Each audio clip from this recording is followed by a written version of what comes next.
my Greenberg studios at WHIG, it's Up Late with Sam Bass. Thank you, Scott Smith, and welcome to Up Late with Sam Bass. Tonight's guest is Ryan Jones Sr. from Raw Mind Sports. Some people may know him as Primetime. Not the same guy.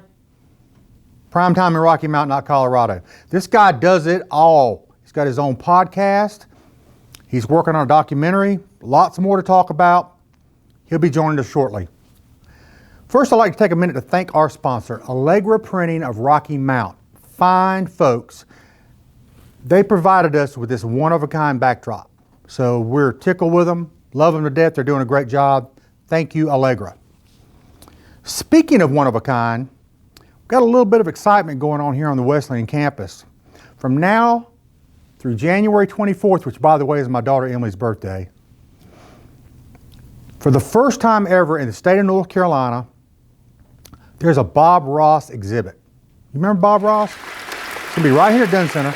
He's the guy that said, there's nothing wrong with having a tree as a friend.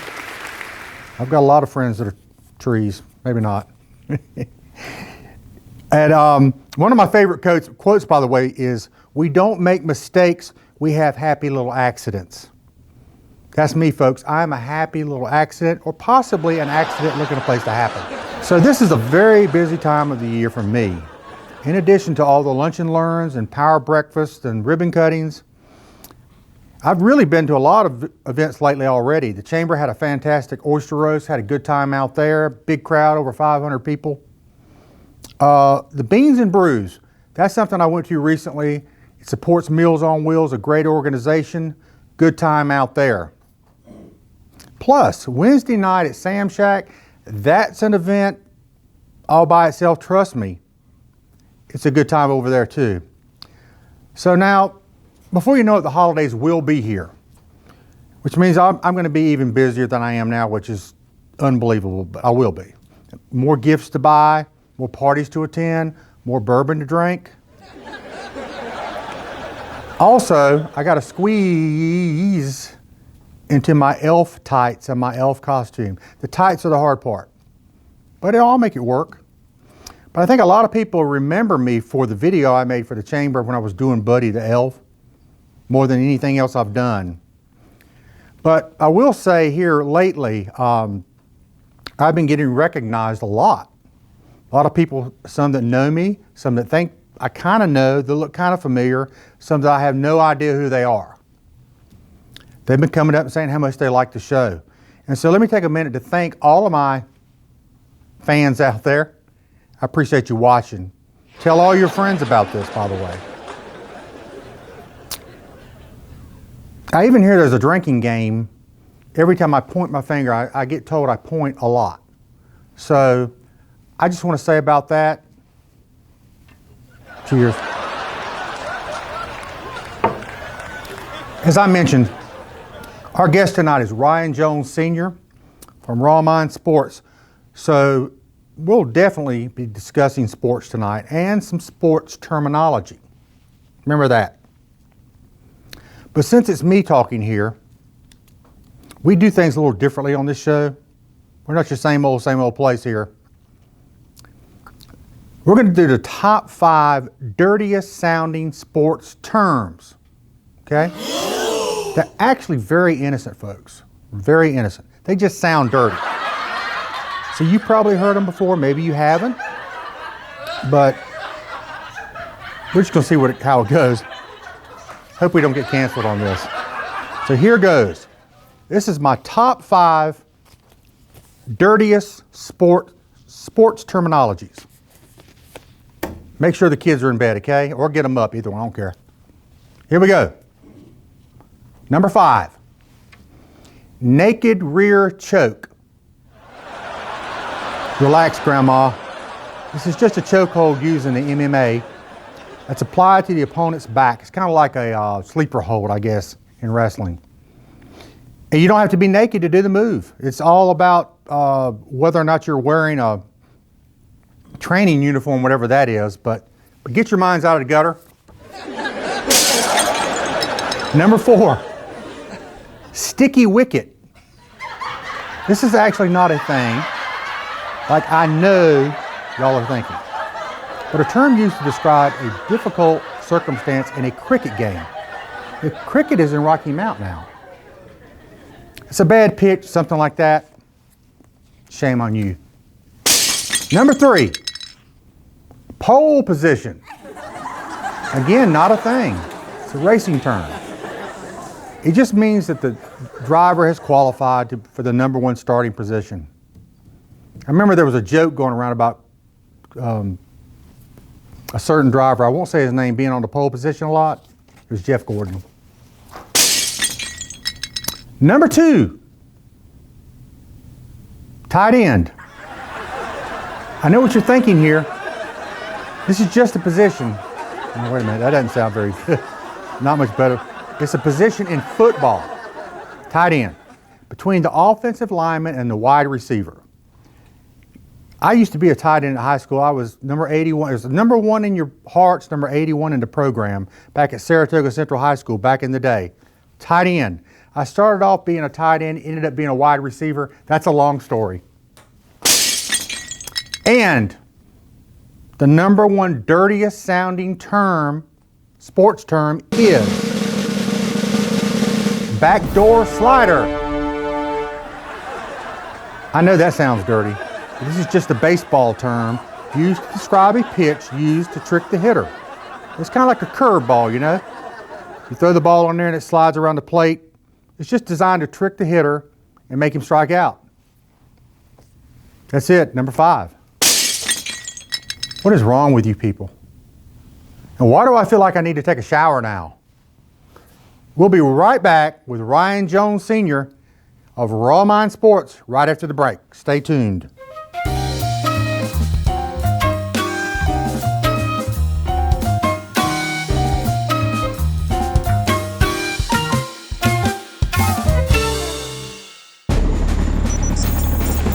When you're the leader in disaster cleanup and restoration, how do you make like it never even happened happen? Let it rain, Randy! Woo! Yes! By being prepared for anything! Woo! Whatever comes your way, there's a pro for that. Serve Pro, like it never even happened.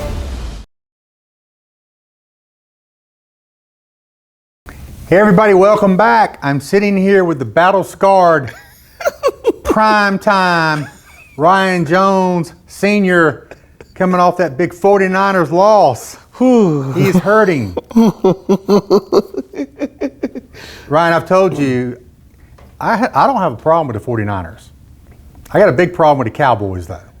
We agree. So I'm an old-time Redskins fan, and they're not called the Redskins, unfortunately. But I don't like Commanders, so I have gone to just anti-Cowboy fan. Whew. America is great. You're in the right place. You're in the right place tonight. So I hear people kind of beat up on you a little bit when the 49ers lose. Is that true? Oh, yes. They beat me down. They take me out. Sam, I tell you, they take me out. Well, they're one of the best teams in football, regardless of them recently losing. It happens. You know, you can't go undefeated. You're not the 72 Dolphins. Oh, I agree. You know, Respect to them. They're popping champagne corks every time a team doesn't get undefeated. You know what I mean? Back in 72. So you're originally from Tarboro. Tarboro guy, right? Correct. So talk about, you've had some involvement with the community over there. Tell me a little bit about that. So involvement with the community, I've done a lot of things when it comes to sports volunteer coaching, to being a part of the advisory board for the Tall Parks and Rec, to actually being a part of the community, doing my sports show, my sports podcast, things of that nature. It's been fun, it's still fun, and I'm also doing the show, the Tarboro Coffee Talk. So anything around Tarboro, based around me doing sports and anything in the media world, I'm your guy. Tarboro. He's a Tarboro fan. Well, they had a guy at a car dealership one time, the Tarboro man, like the Marlboro man. Remember that? Anyway, we're going to get to the coffee talk here in a minute. So you attended a gala in 19. Correct. For, they were saluting volunteers and members, things like that. Tell me about that. So I had a gala in 2019 before COVID, and I would love to keep it going. And possibly now, since COVID is not the mixed thing now. It was saluting volunteer mentors and coaches who go above and beyond without making anything monetarily. So it was a lot of amazing people. It was an impactful event. I loved it. A lot of people loved it. And it was a free event. So we had food. We had people come in, reward. It wasn't nothing, any sponsor. That sponsor pretty much paid for that. But that was it. And I had a lot of guys from not just Tarboro, but from anywhere in the area to actually come. Right. And you were also involved with the Black Sports Business Symposium through ESPN? I did, man. Tell me about that. How was your experience there? Man, it was amazing because at first I got invited. That's invite only. So they have to look at everything, your resume, what you do to get invited. You just don't get invited. You just don't get a chance to sign up and go. So the very first year was in Atlanta. And by the way, while I'm telling this now, it was a tough, but it also helped me become more disciplined in what I'm doing in life because I had just ruptured my Achilles. And so I'm down there, and it was funny. I was down there with a walking boot, but I couldn't walk as fast as some of the guys I knew, the podcasters guys who in the industry was doing stuff. So like, how we gonna keep up with you? And so I had on a suit, tie, the gray boot. Like, it was hard. And so one of the guys that worked at Atlanta Falcons Stadium said, "No worries, we're gonna push you around." So everybody made that joke. So whenever they saw me, it felt like I was getting so much easier. They're like, how do you get around faster than us? Because I had on the boot. But by the way, while you were saying that, so it was some amazing guys. I met Steve Weich, and believe it or not, I met primetime Deion Sanders there. And he kind of gave me a lot of insight on what I was doing, and he was the what is the word? The head speech person, Raw Thoughts. Right. Yeah, so he was able to give a speech, and I met so many people in the industry, and that's why I'm at where I'm at today, because I was able to network and have an opportunity, even have an on-air audition, and it led to me being there with WRL. Well, we'll get to that in a minute, but let's talk about primetime Deion, because I follow his social media. I love it. Man, the guy's so inspirational. He is. And he has done such a great job. I mean, you know, Colorado is not going to win the national championship, but everybody's got their eyes on him. I agree, and it's the ability of like marketing and your brand. You know, Deion Sanders knows his brand, he knows his niche, and just being real right now on the Sam Bass Show. If Deion Sanders walks in your house right now and you're eating dinner, he said, "I want you as a player," you probably gonna tell your son or child, "Deion wants you, you're going." Right. I don't have to say nothing else. Right now. Because I think he really has the best interests of these young people He in does. mind. So moving on a little bit, so Tarboro is obviously very near and dear to your heart. It is. So people don't realize it, some people don't, most people in the area do. Tarboro has a dynasty in their football team over there. Yes, they do. It's been like that for years since Coach Craddock coached me. His first year was in 2004, 2005, won the conference.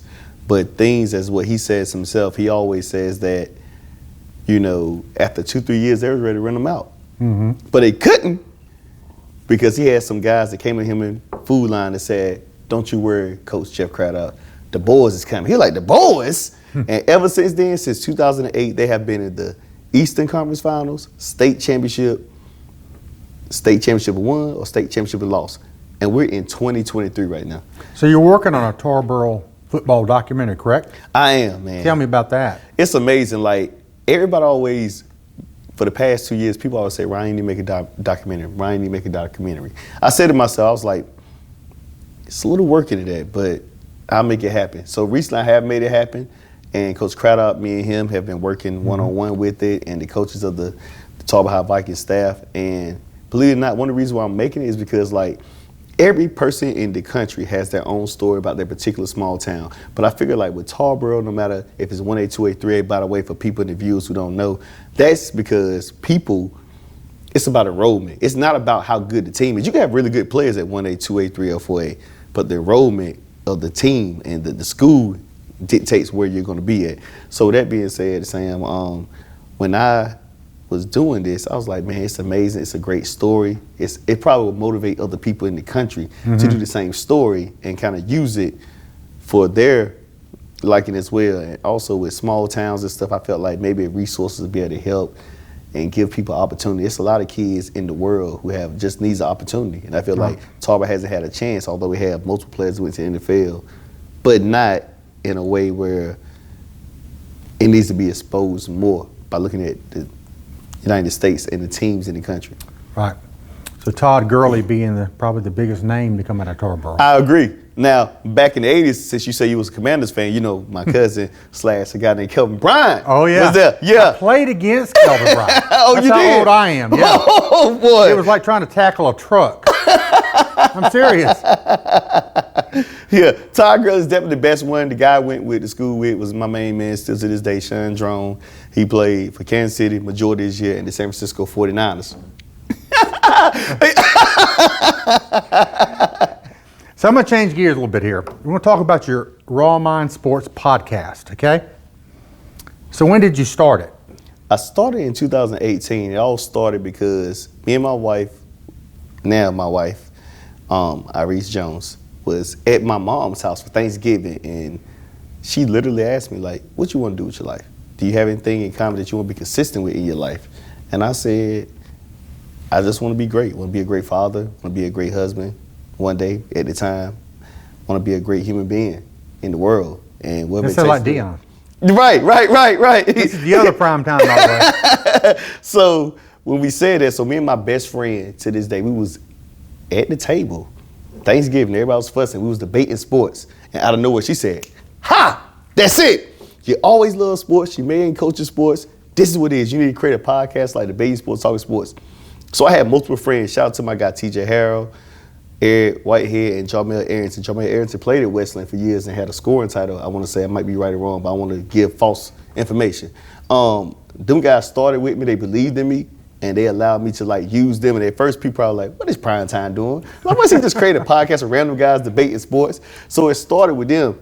And we would do it at my mom's house at the time.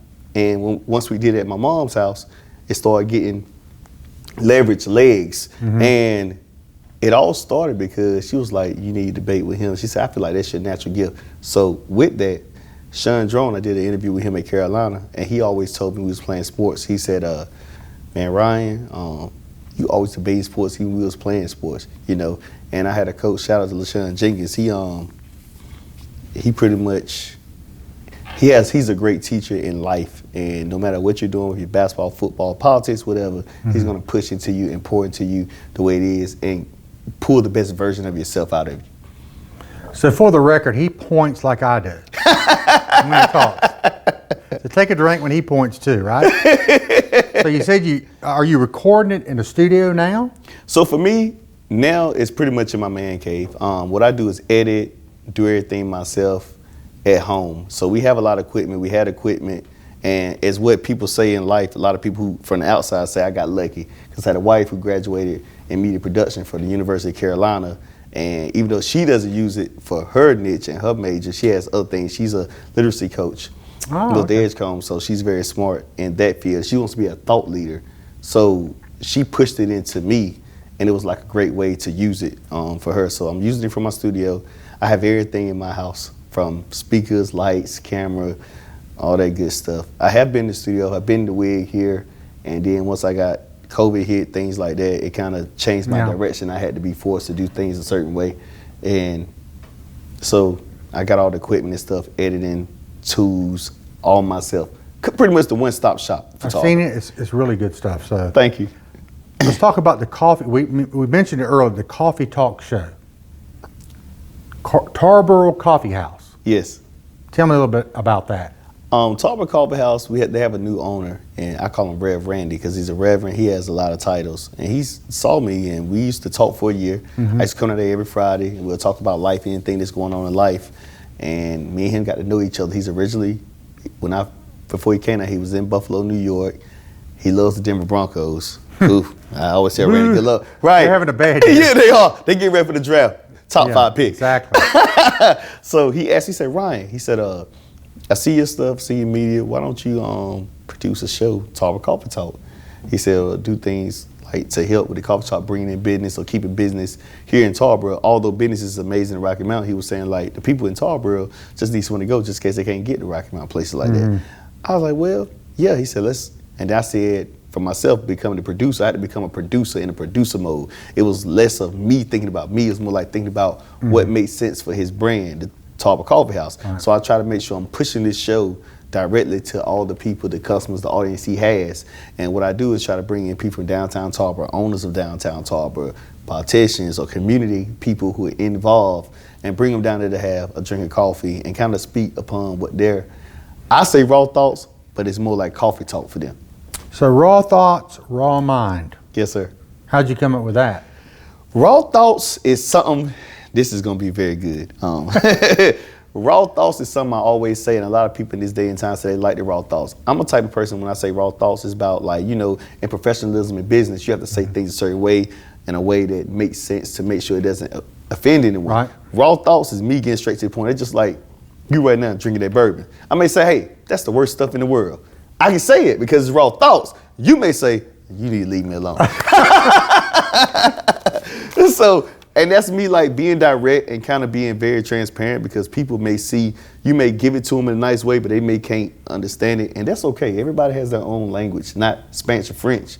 Spanish or French, you have to have a way to, like, to be diverse and be able to speak in a way that makes sense. I'm not trying to be disrespectful when I say that, when I say raw thoughts. I'm kind of like giving it to you straight to the point so you can get. I like that. Yeah.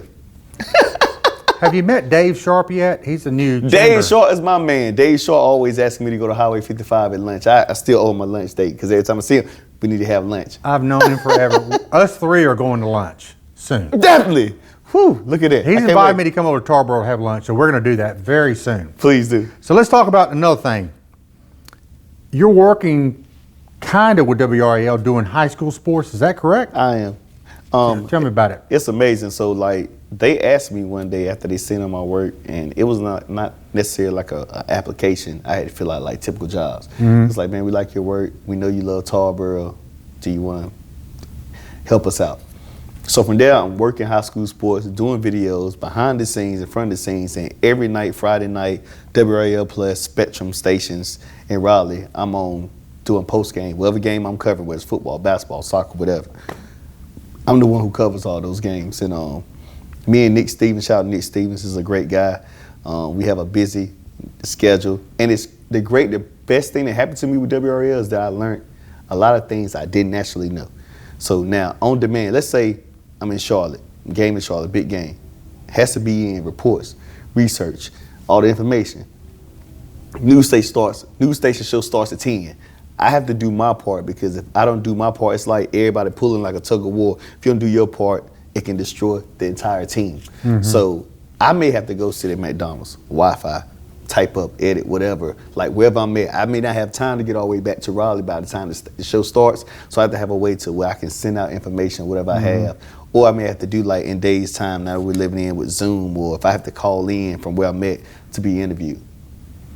So how do you have time for any other pursuits when you're doing all this? Ooh, that's a good one. I wasn't expecting that question. I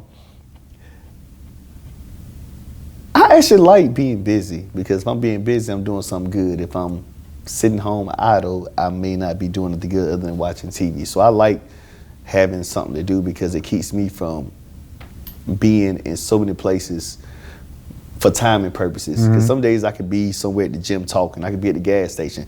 I even told somebody the other day at Food Line, I might as well be the endorser, because I'm always at Food Line for my wife sending me the food line, and I end up in there.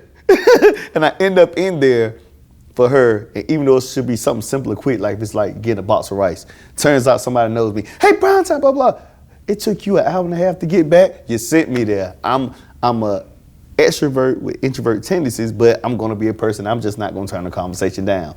So she's different. Well, we got a picture of your family. We're going to put that up. I want to ask you, how long have you been married? I've been married legally. I just got married in 2022. Right, not legally. Illegal. No, correct. Legally, 2022. We actually dated in high school, and we dated in high school. It's funny because we dated, and randomly before a basketball game, she said, I don't think this is going to work. And I'm like, huh? What do you mean? So before the basketball game, guess how many points I had, Sam? 23. 0. The next 3 games, coach cussed me out. He pulled a Bobby Knight on me.